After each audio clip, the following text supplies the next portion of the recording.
Okay, hello, welcome everyone. Wow, it's great to see you all. It's great to see familiar faces. It's great to see new faces. Um, and thank you for hearing the call for this moment. Here we are on November 7th, 2024 at 12 p.m. Eastern Standard Time. And I know we have people from various parts of North America, various parts of South America, various parts of Europe at the moment, perhaps in other places. And uh, so much is on my heart at the moment, and there's so much I want to share, and I want to give everyone a space to share. But I felt compelled to want to share this because I was hearing from a lot of people who were really feeling fear, confusion, anger, um, and not being able to place in this moment what's happening.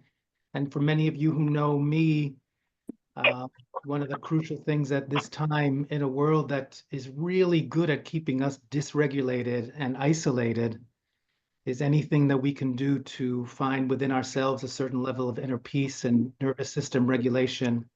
And more importantly, any way we can overcome the challenges of feeling so isolated and alone and separated to actually reach out and connect and remember the power of community and what it means that in these times that we can't hold it alone and that there are others who can be supporting in that. So welcome. So I'm not really sure what the format of this is going to be.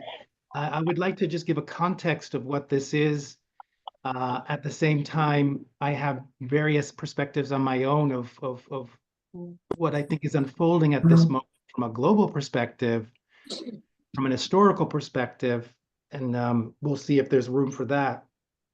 But I just want to set up, since there's so many new people, that I'm Joe Weston, and I've been leading this global heart gathering since spring of 2018.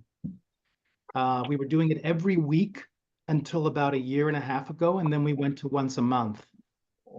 And the purpose of this global heart gathering is that we come together in community where we feel that we're in alignment with people who share common values, and we practice. We have a chance to reflect. We have a chance to hold each other in our hearts, hold each other accountable.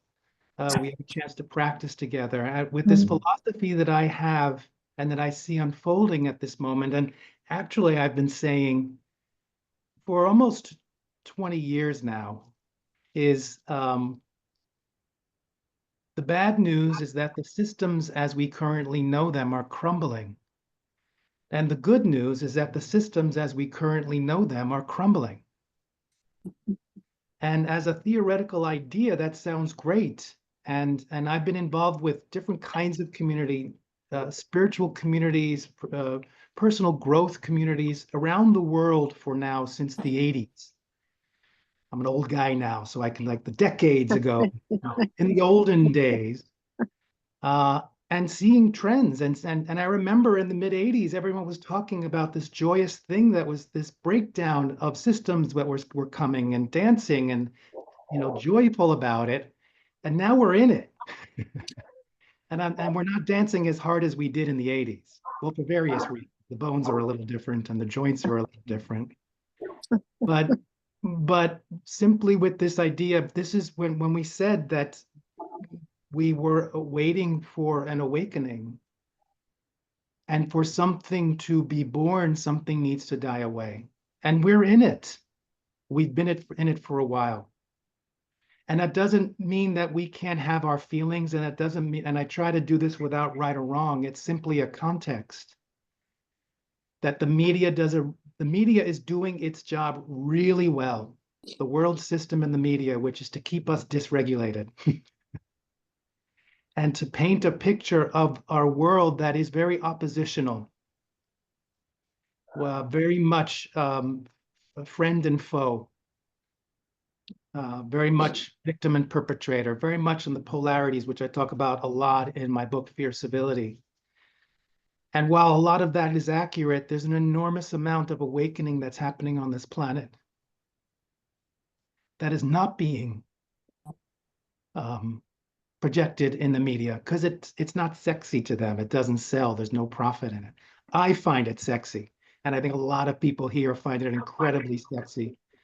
This idea that people are really purposefully and consciously putting in time and effort to create global unity, to support one another across borders and across gender and across race and across ethnicity, across economic status, to truly see the humanity in each and every one of us. That is happening, not by the thousands, but by the millions of individuals and organizations. And that what we have been doing here with this global heart practice is that we gather as what I would call doulas or midwives. We're midwives for us, for the dying, for a system that's dying away, and midwives for a system that is not ready to be born, but is being born. And in that, for those, I find doulas and midwives to be some of the most remarkable superheroes on the planet. What they can hold, the level of fierce compassion that they can hold, the level of resilience, the capacity in every moment to be connected with everything that is happening, make quick, essential decisions, and still take care of all parties involved in the situation, as well as take care of themselves, as well as stay connected with. Yes, Lisa Sandhausen, you know what I'm talking about? The doula? Any other doulas in the room? Great, Serafina. And in essence, that's what we've been doing in this global heart gathering is we're training ourselves to be able to move through the world with a deeper level of fierce compassion and resilience to meet the challenges of our time. As we see the challenges of our time accelerating to more and more extremes, uncertainty, and volatility. And we basically have a choice. Do we meet that or do we not? And so I want to be able to be here to hold space and listen, but I also want to create this context that if we're here and if there are things that are on your heart you want to share, to please hold in this context that the practice we're doing is understanding the resilience of the heart and understanding the power of the heart, the transformational power of the heart. And when I talk about the power, I'm not talking about a Hallmark cardy sentimental thing. I'm talking about real power. When someone can truly connect to their humanity and find a way to cut through all of the labels and the judgments and the fears and the things that separate us, to do that courageous warrior-like work to cut through your own false polarities and judgments and labels and come into the space of someone to do the same, where you can finally map your way to their heart, tap into their humanity, then miracles can happen. Yeah. And miracles have happened. The work isn't that we can't get into that we can't connect with our hearts, or that we can't see the heart, that others aren't in their heart to some level. The work is working through not just those, not with our pets or our children where that's easy, or a tree. Seems to be the easiest for me to open my heart with a tree than with a human usually. Wonder why. But the work of not only of what the fierce ability work is, finding alliances in surprising places and understanding that we are in a time of while it feels like global volatility, at the same time we're understanding not just as an idea but truly our global interdependence and interconnection. We can't get away from it. We can fool ourselves. So the work that we do with this practice in the resilience of the heart is understanding, looking at the rigid ways that we've labeled someone as loved one, stranger, or adversary, and how we instantly from that place set up a dynamic of, am I going to like them? Am I indifferent to them? Or am I supposed to hate them? Why is that important? Because it's called, we're all being called to that. And I think a lot of what we're seeing in world politics at the moment, what we're seeing playing out, what I'm following in Europe and other places, and certainly here, is that because of the level of confusion and anxiety, because we're in a state of nervous system dysregulation, we're in a state of trauma. And when you're in a state of trauma, it's really not possible and certainly not healthy to open your heart. So as long as we're in this dysregulated state, this state of fight, flight, or freeze, for however that's playing out, it's the world population is walking around with their hearts closed.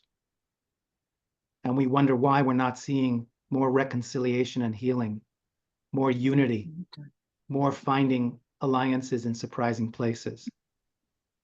And if hanging out with people who already agreed with you were going to solve our world problems, we would have already solved our world problems. Take that in. It's not working identifying solely with a party and a platform and saying, I'm going to fight to make sure that my viewpoints are the ones that win, and demonizing someone else's. It doesn't work. It's never worked. It may work for a short time in a world history of a planet that's been here for 4 billion years, and humans who've been here in like a hiccup of that time. To put that in context, it may seem like it could work for a few years, but it's not sustainable.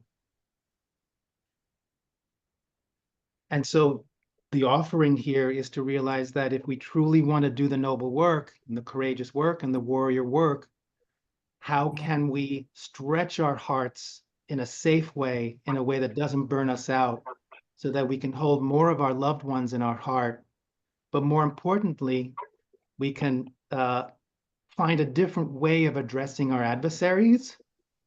And even more importantly, realize that on a planet of 8 billion human beings, if you were to break up everyone you know personally or you can think of into loved one, stranger, or adversary, there have to be for each one of you at least 7 billion strangers on this planet.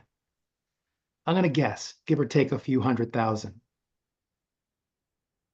Therefore, there's never a single moment that we can say there's no work for us to do, to bridge, to connect with strangers.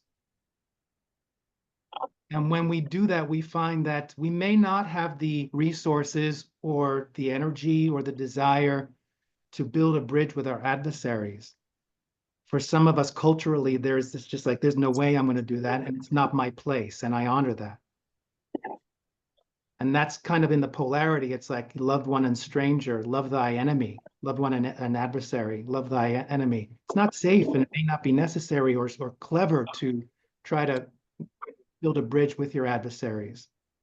But we pivot out of that polarity of us and them and foe and friend by adding this concept of stranger.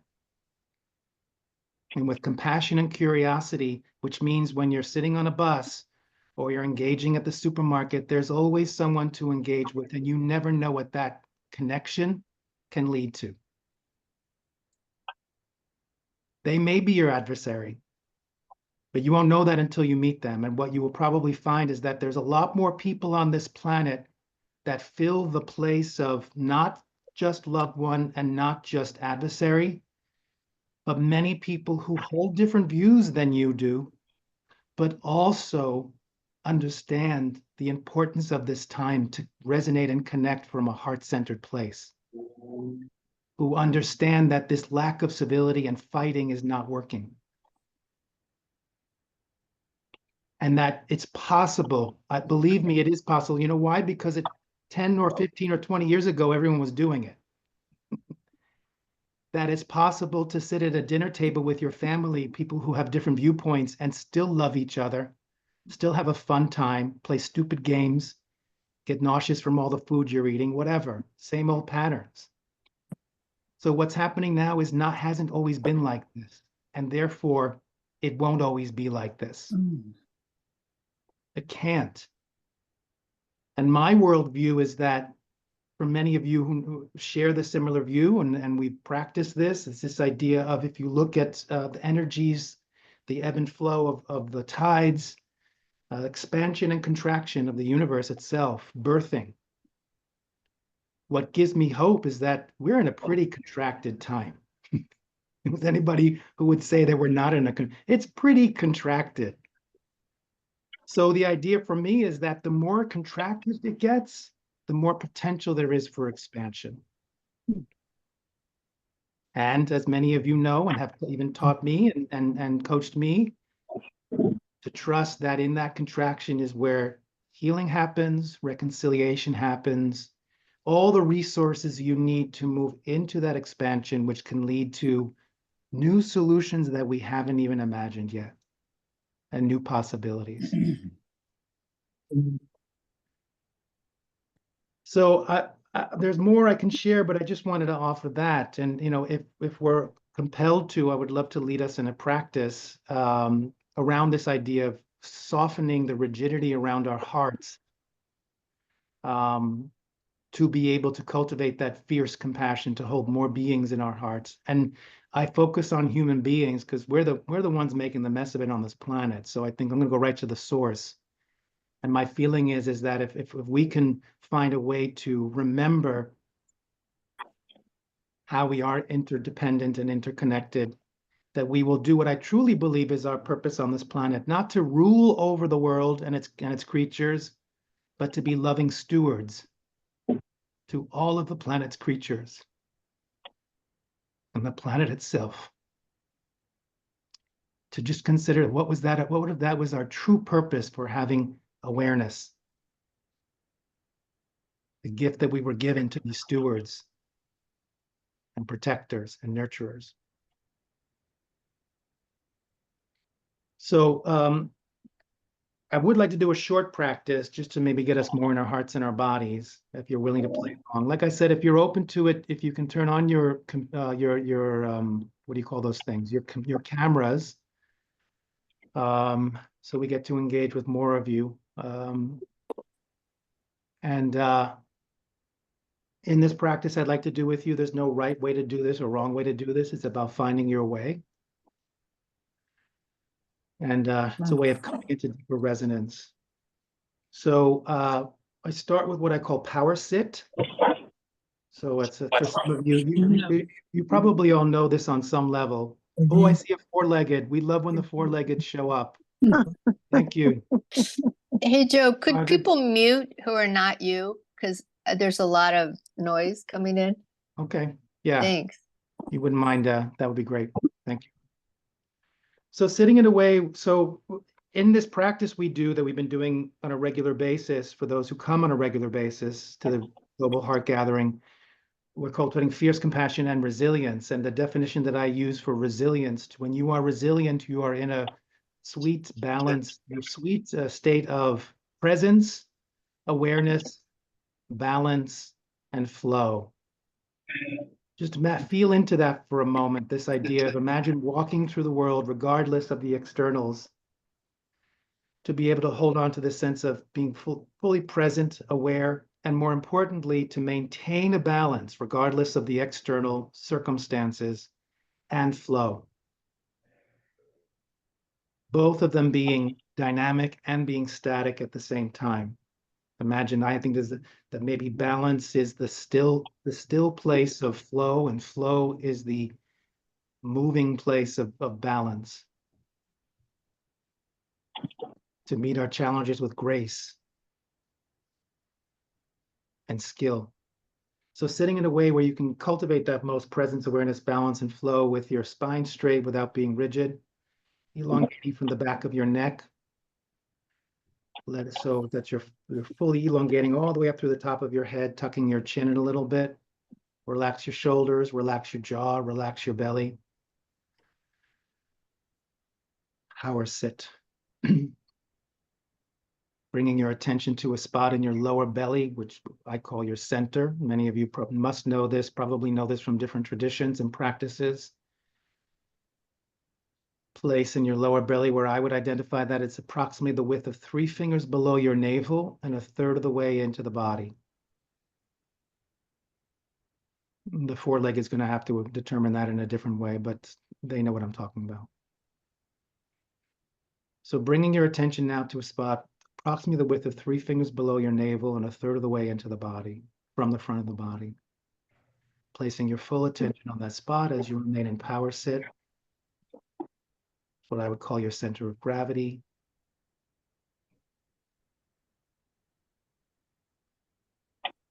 Impulse, personal power, and awareness. And from your awareness, come aware of your contact points. Become aware of the parts of your body that are connecting with what you're sitting on, whether that's a chair or cushion, the ground. And using those points to get a real sense, using your neuroceptors to feel into the stability under you. And just this is a glorious practice to practice on a regular basis, to let your body really experience what it means to be held. Let yourself be held.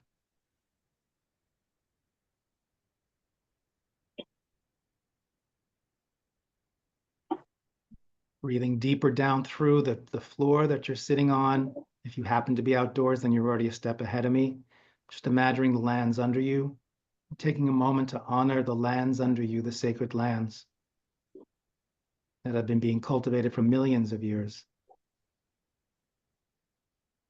And the various beings that have passed, have walked or lived on this piece of land that you're sitting on, this spot.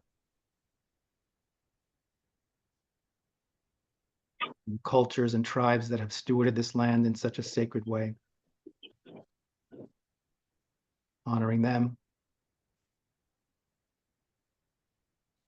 And as you breathe into letting yourself be held by Mother Earth, remembering that Mother Earth does not discriminate. She holds each and every one of us equally. Even the ones that may even be causing her harm, direct harm, she holds equally.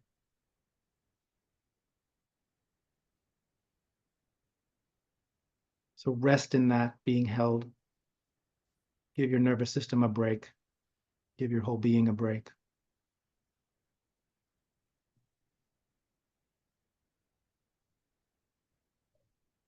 Maintaining a connection with your core, feeling your contact points, bring awareness to your heart, the middle of your chest where your heart center resides. Compassion, connection, respect, dignity.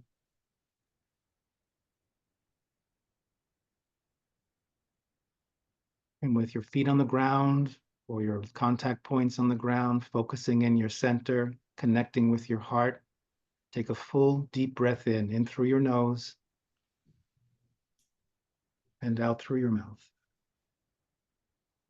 With each exhale, seeing if you can allow yourself to be held more and more by Mother Earth. Letting go. Once again, a full inhale in through your nose, starting with the breath in the lower belly, the lower ribs, the upper ribs, holding that breath at the top of the breath. Hold it. And on the exhale, just let the air pour out of your mouth.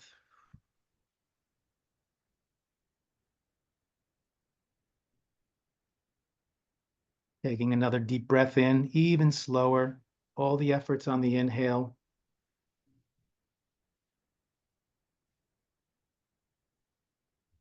And on the exhale, let it spill out through your mouth.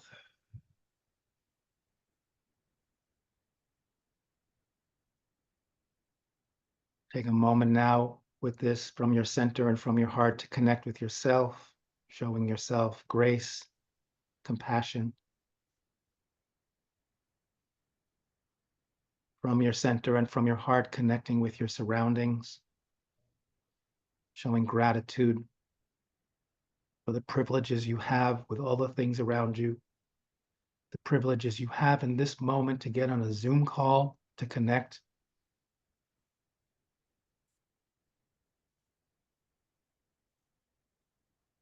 And from your heart and center, connecting with those who have showed up for this meditation practice or for this session with honor and respect. all the things we could be doing in this moment, we choose to show up here, honoring what I call the statistical miracle of the 8 billion people on this planet, that these 40 people show up. Many who have told me that they will hold space for us even though they can't make it on Zoom around the planet.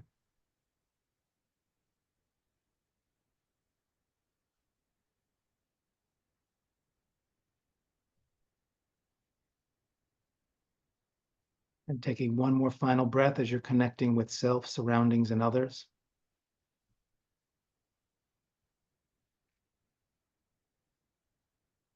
Very slowly, when you're ready, opening your eyes. Look around your room, shake your body a little bit.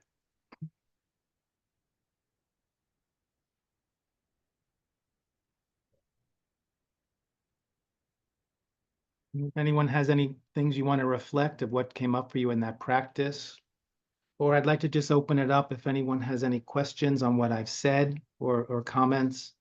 I'm going to turn off the recording now so there's more of a freedom for people. I'll pause it actually.